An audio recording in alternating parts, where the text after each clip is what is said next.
Welcome to the recording of the Fireside Chat with Professor and MBA Program Director Jodi Detjen, sponsored by GWIB, the Graduate Women in Business at Suffolk University. My name is Nero, President and founder of GWIB and moderator for the event. Throughout this event, we discuss Jodi's newest book, The Next Smart Step: How to Overcome Gender Stereotypes and Build a Stronger Organization. She co-wrote this book with Kelly Watson, is also the author of The Orange Line, and co-founder of Orange Grove Consulting. We started the discussion asking her what was the inspiration for creating her newest book, followed by other questions asked by the Web Eboard and the audience. Here's how it went. The women, the men, and the organizations, and how each of them can do it. So the inspiration was really about how do we make this a reality? How do we make this happen? Awesome. And then another kind of leading question is, how did you enjoy working with Kelly Watson? How did you even get together to collaborate, and who Yeah. initiated with the idea? Well, it's really funny. So Kelly and I have been working together since our first book, and we kind of met there was a group of leaders in organizational development, which is really all about how do you make organizations work better for people in them. And so as part of that, Kelly and I had met, and this was a national organization, and we did monthly phone calls. So as part of that process, Kelly and I met, and we sort of were like, oh my God, sister from a different mister type thing. Mm. And so then we decided to work on our first book together, and it was just such a collaborative and really powerful experience. I always talk about, anybody who's an MBA is taking collaboration. This has been my experience in working with Kelly, is that we take these ideas and we throw them at each other, and sometimes we don't really like each other or see each other in the same way, but then we build something that's actually bigger than both of us. And so we're business partners as well as co-authors. And so working with Kelly over the last decade has been one of the joys of my life. So for us, we found each other. She's from California. So when we found each other, she's in LA, I'm here in Boston, and we didn't actually meet till like 3 years in. And it was like, oh my God, Kelly, That's awesome. And that was pre-Zoom.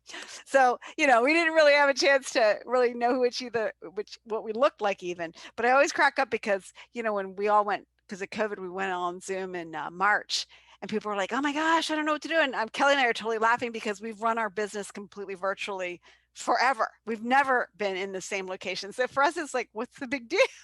Yeah. It's the same as always. Awesome. So I did want to introduce our Web Eboard because I know they have some questions for us. We're still waiting on Alea, but we have Jeanette and Mara here. So Jeanette, would you like to ask your questions and also talk about your role in GWIB? Whoops, you're muted. Sorry about that. My name is Jeanette Torres, and I am one semester away from finishing my MBA, so I'll be done next upcoming May. And I am currently the Vice President of Marketing. So we have our Instagram, our LinkedIn, and Twitter, where we post our upcoming events and what's going on. So I would be really glad if any of you can check those out and click the follow just so that we can keep connected throughout this quarantine. And yeah, I have a few questions for. Sure. What resources are offered for working professionals that maybe you have witnessed or experienced gender inequality in the workplace? So let me just clarify. So you're asking me, when you're in the workplace, what do you do? Yeah, so let me just rephrase it. So for someone that's like experiencing gender inequality in the workplace, what would you recommend, or if you have any experiences of like stuff that's available as resources for those employees that are experiencing that? So, there's always HR. HR is always a place to go. But the way I always look at HR, so human resources, is that human resources is a place to go as a last resort because it's a very blunt tool. When you go to HR, you're going to make a big deal about it, and they're going to have to go through all their different processes to get through it. So if you want to make change, it's a place to go where I think when there's a very urgent situation, that you need to go with. But when you have like these little subtle things, because when people experience bias in the workplace or gender discrimination, it most often is very subtle. Not something where somebody, is sexually harassing you, which is actually egregious. That's a totally different case, but it's usually minor. So for example, people talking over you in a meeting, or people not asking you to be on a team, or promoting you slower than your male peers, those types of things. And so for those kinds of things, you can't really go to HR and say, hey, I wasn't promoted as fast. Hey, you can, but my experience and what we see in the research is that what works best is to actually build allies. So you build allies with people in power, people that are your peers, and these are the people that can support you in these situations. So for example, let's just take the meeting example where you're being interrupted a lot in a meeting. So what you can do is you can say it's a regular meeting. You can talk to people that you're friends with in that meeting and say, hey, look, every time I speak, watch, notice that I'm being interrupted, and have them observe so that they can see it. And then the second or third conversation after that, you can say, okay, the next time I get interrupted, could you say something? Would you be willing to say something? And then you have your ally basically saying, hold on. Every time Jeanette, when Jeanette speaks, let her finish. Let's let her finish. And now you're changing the behavior because you're making people aware. Oh my God, we just keep interrupting her. And your peer who has a position of power is often the person who can do that. And so by creating these allies and creating these changes in these micro ways, you can start to build change more holistically. The other thing that I think works really well is in most organizations, they have an ERG, an employee resource group, or an allyship group, or they have an affinity group. And oftentimes these are done where it's a safe learning space for people who have similar characteristics. So you might have one for women, just kind of like Web, or you might have one for Latinas or all Latinx, or people of Black heritage, or whatever it is. And so those are safe places for people to come together. What's really powerful is that when people start to work across those organizations and they start to create change within the organization, they start to raise issues. So I'll give you an example. A client of ours that we work with we work with women, we do women's leadership work with them. And so last year they were struggling a lot because their senior leadership, which was predominantly white male, was really coming back.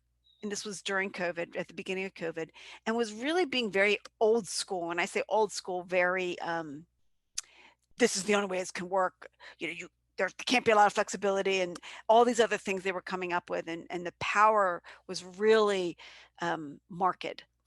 So these women who had been part of our training and is also working with other women got together, because they have a women's ERG, they got together with women's ERG and they raised it up. And so they raised it up. And so the person who runs the diversity and inclusion effort took it up. The person who runs HR took it up. And so what ended up happening is, because of the effort and the movement that they did together as a group, they were able to actually have conversations that mattered. And now that organization is paying attention in a way that they weren't even 6 months ago. That's how you make change in organizations.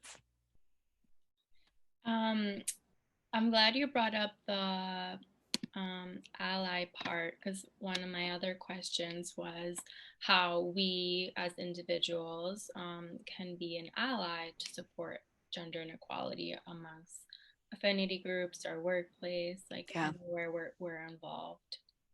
So I think the first step that we always talk about with allyship is that we first have to be aware of the biases that we have, right? We have to pay attention to our own biases. So I'll give you an example. What is it that we say to ourselves? What kind of self-talk do we have that maybe makes it harder for us to put our voice out there, or to speak up in a class, or speak up in a meeting, or something like that? Do we hold ourselves back? And start there. Examine that first. And as you examine that, say, well, what is the underlying assumption? And maybe the underlying assumption could be, well, my opinion isn't really that important. And then once you have that assumption, then you can start to reframe it and say, well, actually, I'm in this team, or I'm doing this work, and I'm here. And because I'm here, my opinion, my idea is valued equally. So you reframe it, you change the way you think about it, so that you first have to clear the dross from your own eyes first. And then once you do clear it, then you need to observe a little bit and see how these biases are showing up for other people. Are you hearing people say certain things? Are you watching behavior that looks biased to you. So for example, I'll give you a really good example. If you look at the research on course evaluations, women and especially women of color, and especially if a woman is pregnant, get lower evaluations than their male peers. And this has been done in study after study after study. So become aware of this stuff, right? Become aware of where the bias is showing up. And this is very well researched. Professors know about it, but it's very difficult for professors to manage that in a classroom situation. So maybe, for example, GWIB could take it up and say, hey, look at this research on the bias that students have against professors based on category. What can we do to change that, right? And so then you start to make the change. You start to make the change because you see it and you understand it. Now I'm just giving you a particular example. The same thing could happen at work. You could find that, for example, I was reading a story just the other day about a woman who was extremely successful, but took a 4-month maternity leave. And in that 4-month maternity leave, even though she was the best person to be promoted, they promoted her male peer who was not as good. So an allyship move could be, now hold on, people. Have we considered, Jolene over here, who's actually better than anybody else, but she's just on maternity leave. And so that's the allyship means that we have to speak up. We have to help raise awareness. Now, the one thing I want to say about allyship is that the more you speak up for others and for yourself, the riskier it is. And what I mean by that is that there's certain social capital that you have. So, and it's risky to throw that capital out. You have to be very strategic about how you use that social capital. So when you think about allyship, you need to think about, okay, what are the cost benefits? What are the cost benefits for me in speaking up? What are the cost benefits for the other person in speaking up? Will I make matters worse, or will I improve things? Is there another way for me to do this that will still achieve the benefits? So that's why, for example, raising something in the middle of a meeting may not be your best strategy. You may want to have the conversation after the meeting where it's private and one-on-one. So when you think about allyship, think of it as a strategy. And it starts with your own awareness of yourself. Then you broaden to the awareness of what you see outwardly, and then you start to take action. That's awesome. Thank you, Jodi. Sure. We also have Mara here, and she has some questions. So if you could introduce yourself and your involvement with GWIB and ask your questions. Hello, my name is Mara, Maria Jodis, but I go by Mara. I am a first semester MBA student. So this is my first time, kind of doing this. And I'm really excited to be a part of GWIB. I am Vice President of Events. So I, do the eBrand link. I might send you an email. So definitely look out for the events that we're hosting. So my first question for you, Jodi, is what skills would you recommend for women earlier in their career to build or to ensure their success? So I think the number one skill that I think women, we'll just say in their 20s, can use, and frankly, it's frankly all women, is that one of the things that we've seen in research, and it's changed slightly, but not as significant as I would have liked, is the ability to speak assertively. We call it direct speak. And this is the ability to set boundaries and the ability to speak your truth in a way that is not aggressive, and it's not putting the other person down, but in a way that says, this is my truth. So let's just say, for example, you're in a meeting and someone speaks over you. And we talked about the allyship piece, but let's just say that you wanted to directly confront that person. So again, I wouldn't do it in front of everybody in that meeting, but afterwards you could say, let's just say it's Mark. You could go up to Mark and say, Mark, when you interrupted me in that meeting, I felt that my idea was less worthy. What I would like you to do is give me the space to finish my idea and then come in and comment. Would you be willing to do that? That's assertive speaking. And the thing that's magical about it is that you can tell from that, right? We're not putting Mark down. We're just basically saying, here was the impact on me, on your behavior, and I'd like you to change it. Now, the beautiful thing about that is when you call people on their behavior like that, people don't like it. That doesn't mean that they're going to get defensive or upset, but what they're going to do is they're going to change their behavior, because they know if I do it again, Mara's going to say something to me and I don't want to have that conversation again. So I'm going to change my behavior, because the pain of having Mara call me on it is bigger than the pain of me changing my behavior. And so what ends up happening is that people actually adapt. And the thing about it is it's really interesting, because I've learned this skill myself, you know, maybe 15, 20 years ago, and it's been an incredibly asset. And what I've found is that I get people telling me how much they appreciate it, because they know where they stand with me. It's not like I'm going, oh, I can't believe Mark did that, right? Yeah, I might do some of that, but I'm also going directly to the person and saying, this is the situation. And people, I'm not afraid to do that. And so therefore I can also set very clear boundaries of what I'm willing to accept and what I'm not. And then I decide for myself, when do I want to assert my needs? When does it matter? And so that, I think, is the number one skill that women in their 20s and beyond could develop and learn. And because I wish I had learned it much earlier in my life, because I got walked on a lot by people, you know, doing stuff that I didn't want to do, you know, get dumped on in a, you know, you have a project and I'm the one doing all the work because I don't want to say no. And so I do all the work and the other people get all the credit. I would never allow that to happen now. And so because I know how to set boundaries. The other thing I think that's really, really important as a skill is the ability to showcase your value. Now, this means that you have to have a clear awareness of your value. So that means that you don't want to oversell yourself, because that's braggy.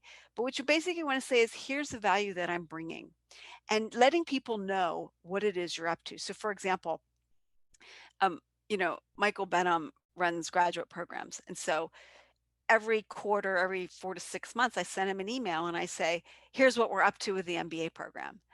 I'm not sitting there going, look at us, aren't we great?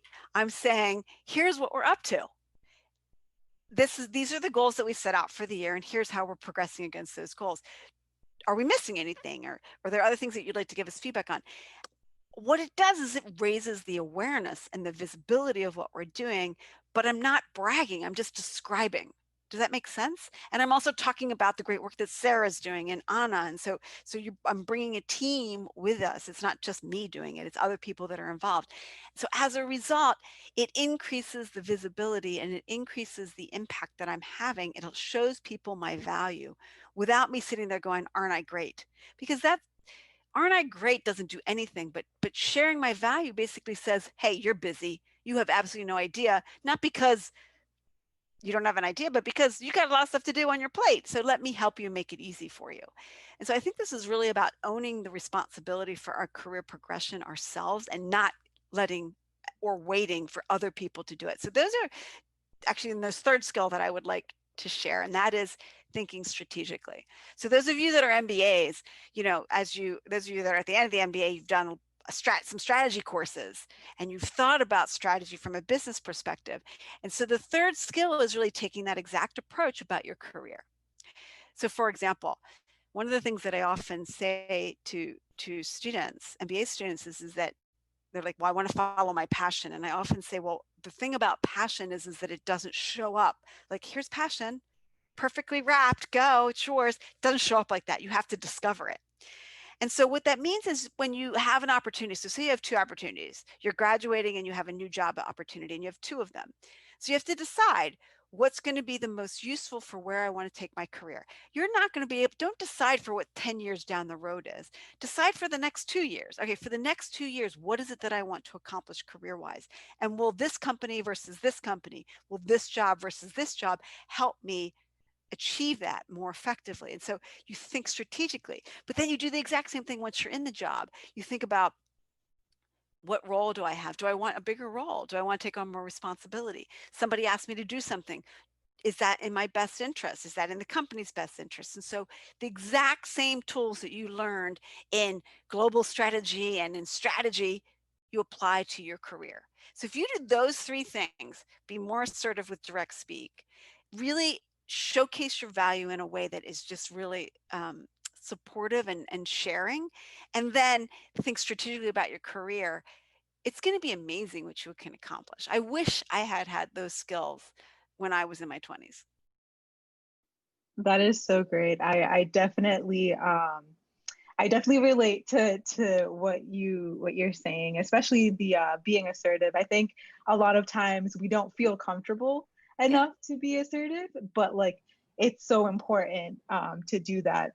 And so I do want to shift gears a little bit with my sure. next question.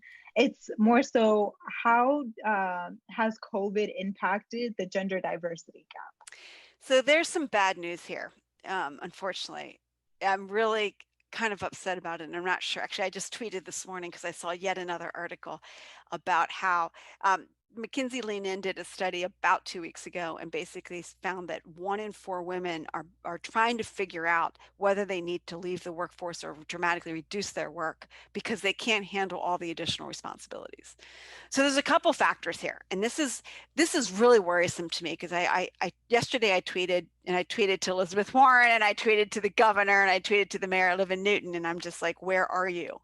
Because clearly childcare, the problem is that schools are not in session. And the problem is that childcares aren't that open. And so what are they supposed to do?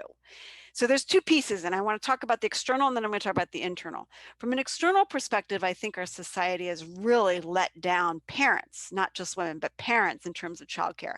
This should have not been a problem. You know, if this were men's problem, it would have been solved. So women are averaging 41 hours a week right now for childcare. Men actually are averaging 37, so there's still a 4-hour difference. But the problem is that men are actually getting promoted and getting more money during COVID. Women are lowering their hours and getting less money. So there's an actual financial change that's happening because of COVID, because companies are really upset with this idea of, you know, they have to do childcare stuff. And so companies have to change the way they think about it. Everybody laughs when the dog shows up, but how can they help their people? So for example, some companies who were forward thinking gave all their parents and anybody who's doing elder care as well, anybody who's got other responsibilities that are increased because of COVID, they gave them a stipend of like $2,000 to $3,000 to figure out how to do it. So they went and they helped them. Other companies are like, I don't want to hear about your personal life. That's your business. Whatever you have to do, do. And you're not allowed to, don't be flexible. You need to be available 9 to 5. So you get these two very different reactions. And then you've got government, which really needs to be here and help in a big way because schools are not in session. I mean, they're in session, but they're not in person as much. So this is a real societal problem that we need to fix. But then there's the second piece, and this is the internal piece. And so this is the piece that there's this underlying cultural assumption, and actually in many other countries, it's even worse, where women are the ones that are supposed to be the stopgap. So why is it that women are the ones doing majority of the teaching, so to speak, while kids are at home school? Now, if you're in a single parent situation, what's interesting is that in our research and in other research, single moms and single dads figure out other ways to get support because they have to work, right? They don't have a choice to work because they're the sole income providers as well as the ones who are taking care of the kids. But when you have dual income parents and most specifically heterosexual parents, so when you have a man and a woman, there's a lot of very gendered roles that happen. And so the women are the ones taking on all the childcare, and the women are doing the predominant housework and getting food ready and all these other things that normally they had figured out before when they were working, they're not. So what we say is we need to reframe this assumption. In a situation when you have two parents, there are two parents that need childcare, not one, two parents. It's not a cost, it's an investment on both people's careers. And we need to redefine and bringing back to that assertive communication piece. Women need to say no and put some boundaries. No, I'm not doing that. We are sharing this. Let's negotiate it. So women do have some responsibility here, and men have some responsibility here to not just sit back and let their spouses do all the work. They need to step up. So I really think there's 3 pieces that need to work here.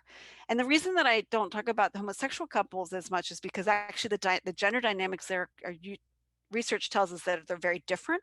So that they actually are more resilient in terms of how they handle some of these situations.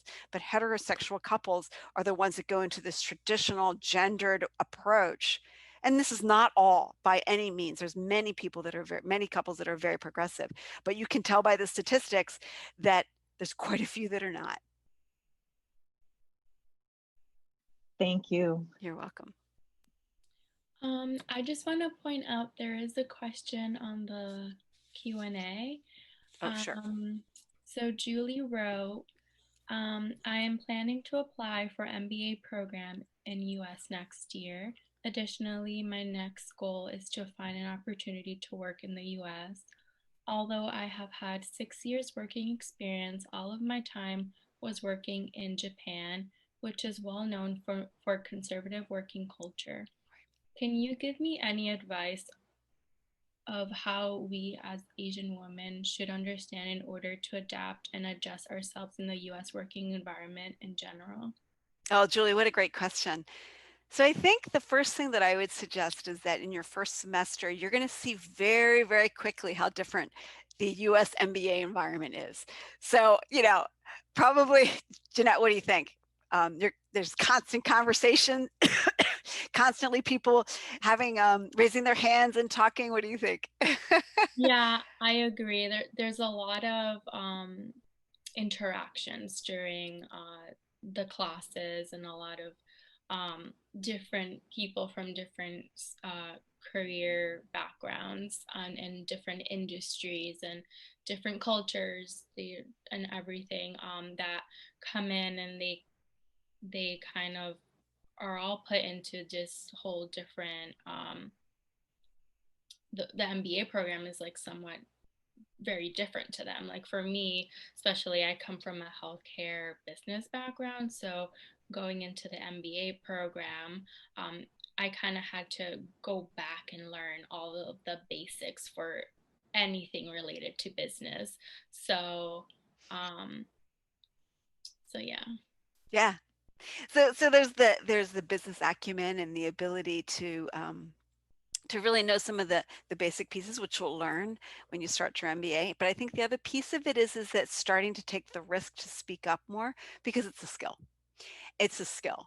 And American business culture, which is really what you'll see in our classroom, even though we have this incredible diversity across all different levels, whether it's gender and race and international and functional areas. So the MBA classroom is extraordinarily diverse. So you'll see it from multiple angles, but it is run in a American business fashion. So I think, Julie, your question is really apt. I think what you have to think about is, how do you start to build your confidence in speaking up more? Because I think that's the one piece where I've seen historically with Asian people coming into the MBA classroom is that it's harder for them to speak up because it's just not as normal. It's not the business practice, especially in Japan. So the question is, how do you start to practice that so that you get more comfortable speaking up to a level where you can still be who you are, but yet your voice is still heard? So you don't have to go to the aggressive American, you don't have to go that far, but you can speak your truth and hold your space and use some of this assertive communication style that I was just talking about to say, what I'm saying does matter, so that people will listen. Because I think one of the most important pieces to remember is that I think critical to our MBA program here at Suffolk, and also critical to American business culture, is that, and to an extent there's good and bad to this, of course, but you do need to be able to speak up or your idea is not always heard. And so there are ways to get ideas heard. And I think with the inclusion process that's happening across American business, this is changing slightly and slowly so that more voices are being asked to speak. But there's still a bias towards people speaking up for themselves in order to do that. And so I think the key is to take it slowly and to practice and put your toe in the water. Don't feel like you have to be like this perfect speaking up for yourself on day one. You'll get plenty of opportunities to practice in the MBA classroom. And so just take that one step at a time. That would be my advice. Awesome. I can definitely resonate with that. I mean, when I started in person a semester ago, I mean, like, you're in a classroom where like there's everyone from every part of the world, which is awesome. So you get that diversity in thought. And I also agree that you don't have to be that outgoing speaker day one, because the person I was a year ago is not the person I am now, because I've had that time to grow and kind of speak my mind and as you said, just have that opinion and have that voice. So definitely agree with that. Can I ask you a quick question, Nero? So Yeah. with that first step you took, the first time you took a risk outside your comfort zone, what was that like? And then what enabled you to get past it? Oh gosh. Because you really have, I think, grown so much. And so I think you're a beautiful role model of this. Oh, thank you. Yeah, I mean, I think the perfect example would be with Gwib, because when, I was working with our former president she was trying to get some kind of student organization in the works to represent women in the business school. But then she graduated, and then I was the only member at the time. And I was thinking to myself, I could, take this risk and be a leader of a student organization for the very first time, not knowing anything, not even having a plan, or just accept that, we don't have a student organization represent women in business. And I think that what motivated me to take that step, because I don't want to, be in that situation where we don't have a solid organization that's working hard to empower, unite, inspire, and motivate our businesswomen in the Sawyer Business School. And that's pretty much our mission statement. How do we unite, empower, motivate, and inspire aspiring businesswomen? And I didn't have a plan, but I knew that that's what the driving force was for me, is I do want to, be a part of a community that represents those values. And once I understood that, everything came together. We had a plan, we had a strategy, we had an e-board. I was able to connect with amazing alumni who were willing to be speakers. And now we have more speakers, and we're able to collaborate with other associations on campus like Alpha, and hopefully now working closely with the Sawyer Business School to have events for December, and even this, like collaborating with you on this event. So it's been really successful because I took that risk. I love it, because I think you just illustrated, I think the whole point is that just stepping outside your comfort zone, and then all of a sudden it's like, okay, I can do this. Exactly. All right, it wasn't that bad. Yeah. I can do this. And then all this other stuff starts happening. I think it's a beautiful illustration. So I hope, Julie, that we answered your question. Yeah.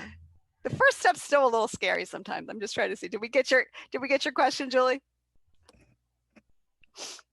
She'll come in. Go ahead. Oh yeah, she said, thank you all so much. So it's awesome. Oh, cool. You're welcome, Julie. I do want to introduce Alea because she just joined. So Alea, thanks for joining. If you could introduce yourself and your role in Gwib. And I know you also have some questions to ask Jodi. Yes. Hi, everyone. Sorry, I'm a little late. I just got off a meeting with my manager. I'm the VP of Operations at Gwib. And yes, I do have a couple questions for Jodi. 1 second. Are you guys waiting for me? Sorry. Here, I can fill the gap a little bit. So I think, I think Julie's question is really apt, because it's this whole idea of the more that we can recognize what it is that we're trying to achieve. And then you heard in Nero's story, this idea of this higher level goal.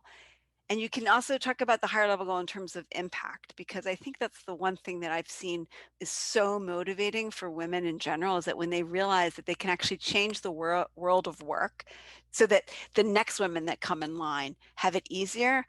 What a gift that we're giving to everybody in future generations. And that is so motivating.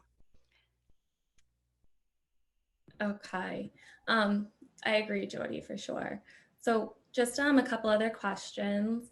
If there is only one takeaway you would like your readers to obtain from the book, what would it be? So the way we wrote the book was to be really practical. So I think, well, let me actually preface this with, there's this whole section in the beginning of the book where we really talk about how much this whole thing is really made up.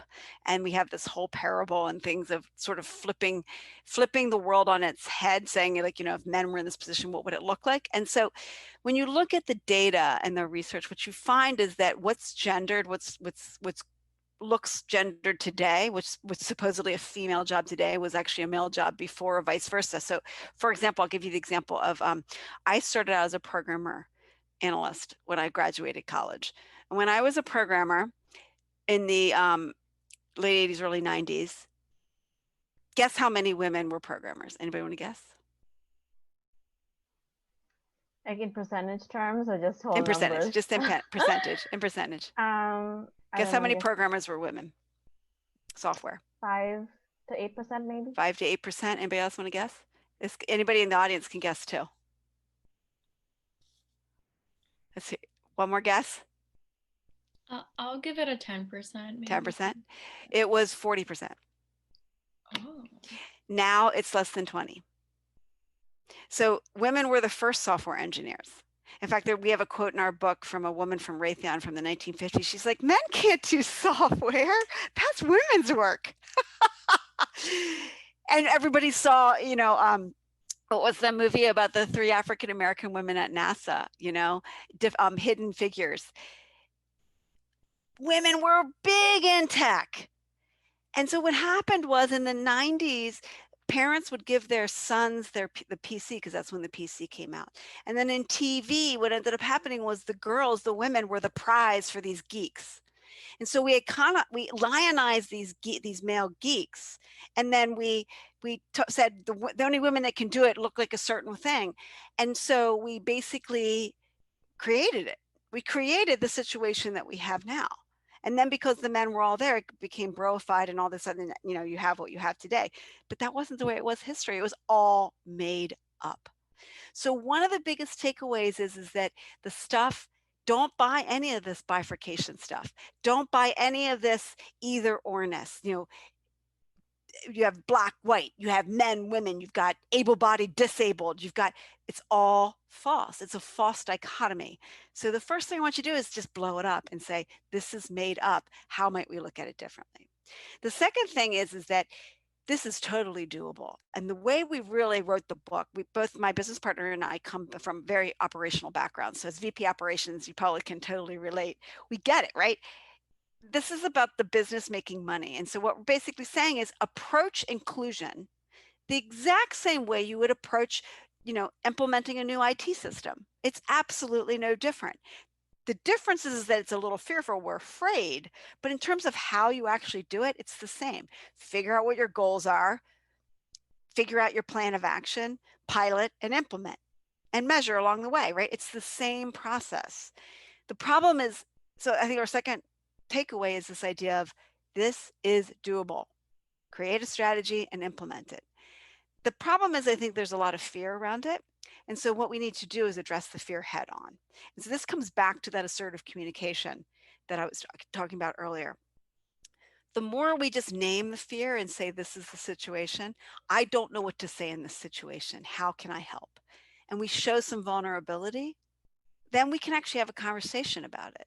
But when we don't have the conversation, it's the elephant on the table, and now there's nothing we can do about it because everybody's dancing around it and nobody's actually speaking it.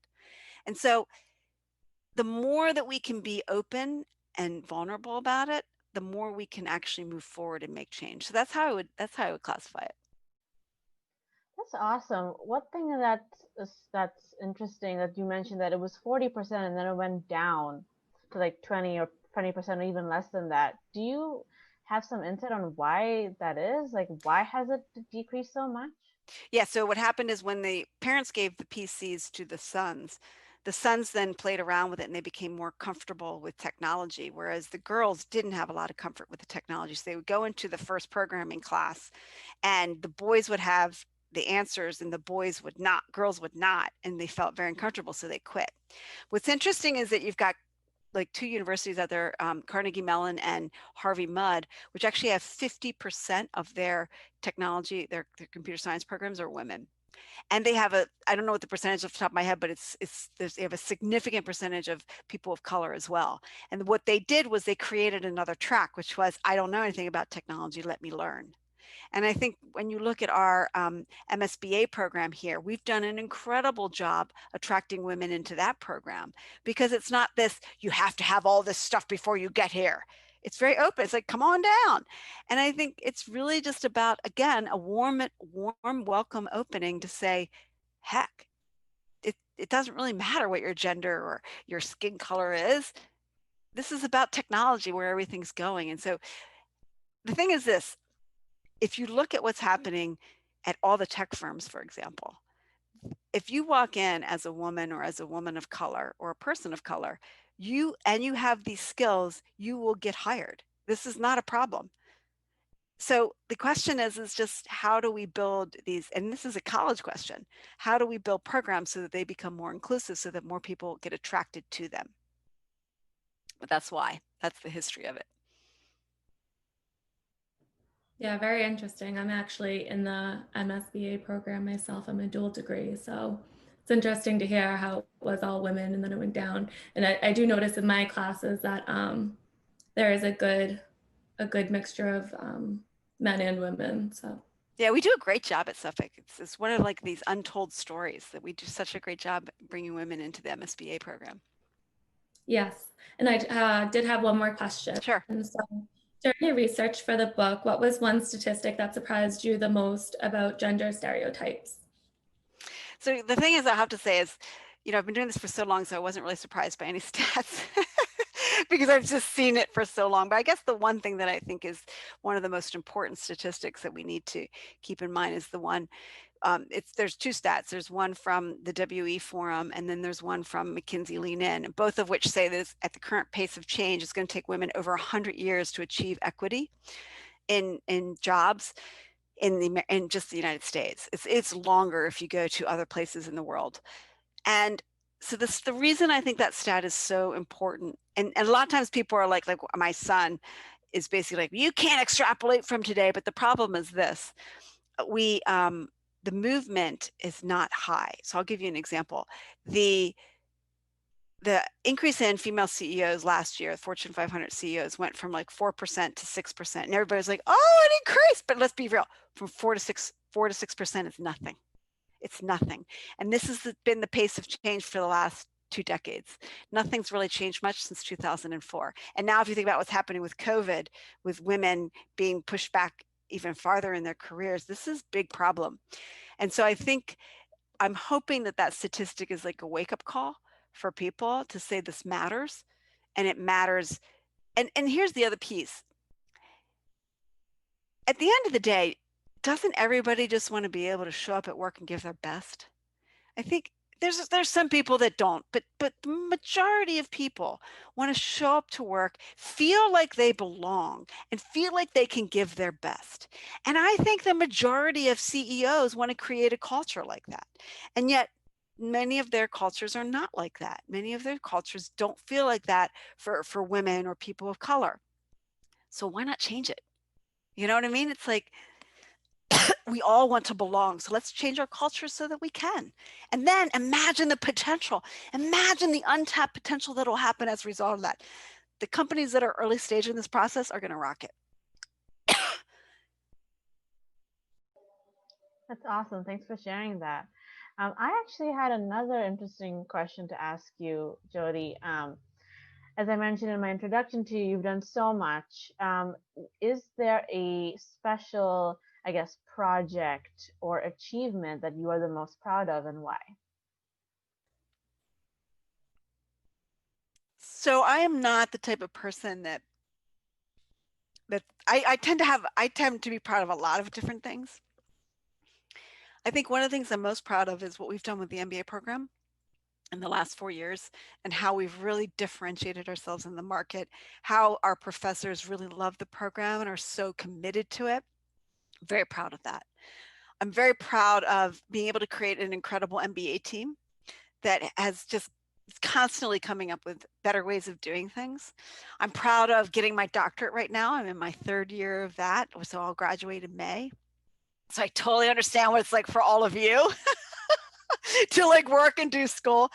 And, you know, I'm proud that I was successfully able to really grow my career and raise 2 incredible sons and then have a spouse whose career is great too. And so I've been proud.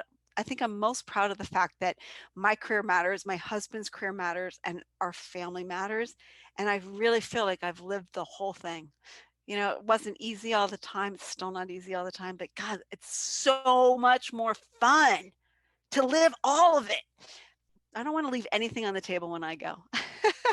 That's Awesome. Yeah, I can totally attest for just the success of the MBA program, because I know when I'm Thank you. interacting with my professors, they eventually become even close to being a mentor, and you get that Yeah. insight from them because they've just had such a broad, wide experience in their career. So yeah, Yeah. I love that.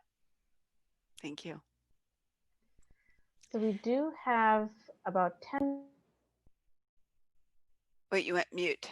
You went mute. I just muted myself. I just wanted to remind everyone, if anyone still had more questions, you can put that in the chat now. But I guess, Jodi, do you have any closing remarks you'd like to say for our audience today? I think that I am so proud of the fact that we have such an incredibly diverse MBA, because what I've seen is I feel like I live the power of inclusion every day, because I'm seeing this incredible, I mean, you're such a great example, Nero. Watching people step into their power is joyful. And to me, a world where we're free of this ridiculous bias stuff, this binariness, and really say, wow, look at what we're able to accomplish. To me, that's a world I want to live in. And I get to experience it with the MBA, and we still have work to do, but I feel like we're ahead of the game. And I'm really, really excited because I get to meet all of you all who are just doing the work, just living your life doing the work and showing others that it's possible. To me, that's just beautiful. That's awesome. I did want to just tailor to your point, what you just said, because I know you did another webinar on your book, and you mentioned that, we are making great steps towards gender equality. I know Citigroup just named their first woman CEO. We have our first woman of color, female vice president. So we are going in the right direction. But I know even you mentioned there's still a lot to do, and it's not all going to happen in a day. So there's still a lot of work to do and still a lot of time to do it in. Yeah, I think the biggest thing that people forget is that it's not just about raising awareness. We actually have to change the systems. We have to change the way people are hired. We have to change the way people are promoted, evaluated, so we get rid of some of these defaults. And that's the hard work. That's the hard work. And I can tell you, because we try to do this work with companies, it's the hardest work. You can send somebody to a bias training class. Okay, fine. They can change the way that they treat people a little bit. But when it comes to, oh, you mean I can't hire from that school, or I have to also hire from this school? Well, but I've always done it that way. That's the hard work. Yeah, absolutely. So I want to give a great big thank you to Jodi Detjen for answering our questions. A big thank you to the Web Eboard for also asking their questions. And a big thank you to all the attendees today. And hopefully we would be sharing a recording for all those who haven't attended. So thank you so much for joining us, and Thank have you. a great rest of your day and weekend. Thank you. Enjoy the rest of your semester, everybody.